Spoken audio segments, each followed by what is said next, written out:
Hey everyone, before we get started with today's video, if you forgot to use a referral code when you signed up for Uber to get your bonus or guarantee of up to $1,000, then here's how to apply my referral code so you can still get some extra money.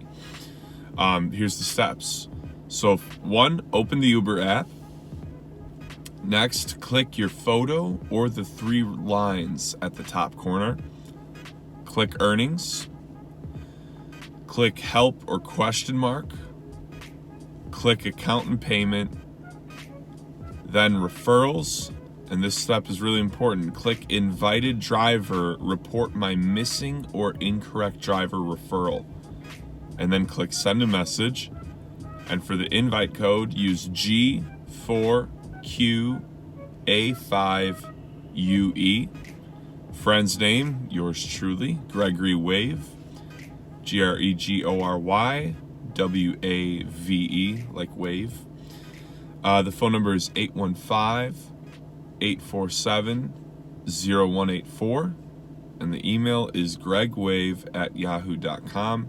And for the details, you can just say something like, my good friend Gregory referred me to drive for Uber. What's up, everybody? Welcome to another episode of the Rideshare Hub. I am your host, Greg Wave. Let's see. So today, this is kind of a random one, but I like this, and I think it is actually something to consider if you're a current driver. And today is 7 reasons why you maybe shouldn't drive Uber or Lyft.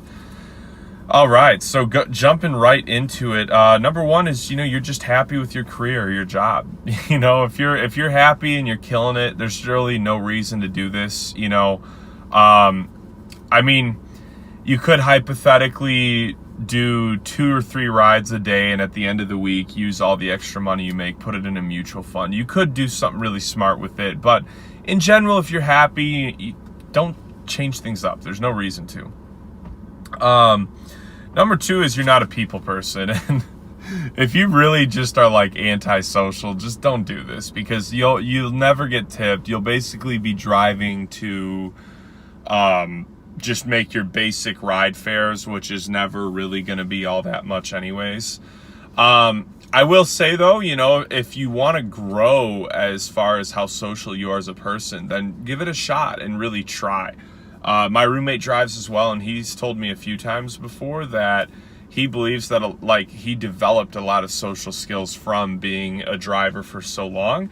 And he's like, I'm at the point now where he's told me he feels like he could talk to anybody he wanted in public. I wouldn't have said before he was antisocial, but he wasn't like a total social butterfly like me, where I have always loved talking to people. He's never really been that way, but now he feels like he is. So if it's something you want to grow in, you can consider it. But if you're just totally introverted, this is not a good job for you. Number 3 is you don't like driving, and that's very self-explanatory. If you just dread getting in the car, you will hate this. You will absolutely hate this. Again, for me, I can hop in a car and drive 14 hours straight, cross country, whatever. I don't mind. I've driven across the nation a few times.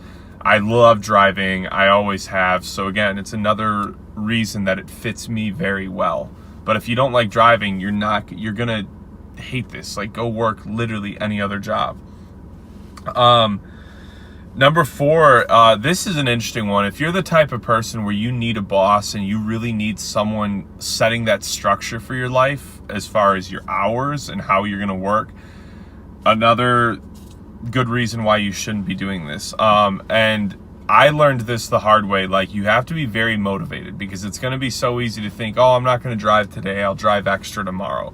And then tomorrow comes and you don't drive extra. So if you have to have someone almost forcing you to have structure, like, having a boss that's telling you you're coming in 4 days this week and you're fired if you don't, then this is not a good, option for you, because you'll just get lackadaisical and you'll never actually work.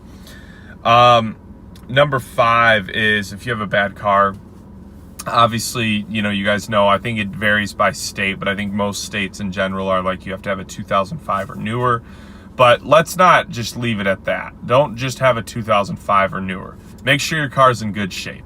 If you've got a jacked up car that needs a ton of cosmetic, you know, repairs, I still wouldn't, because no one's gonna feel good getting in your busted car.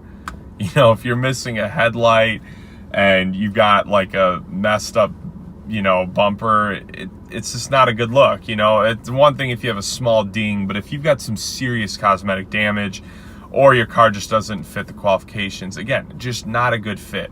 But don't forget the rental program. Number 6 is if you just have bad scheduling in general. So if you're a part-time driver like me, but you can't ever drive peak hours, I don't really think it's worth it, because you'll spend more time sitting in your car just doing nothing than actually making money.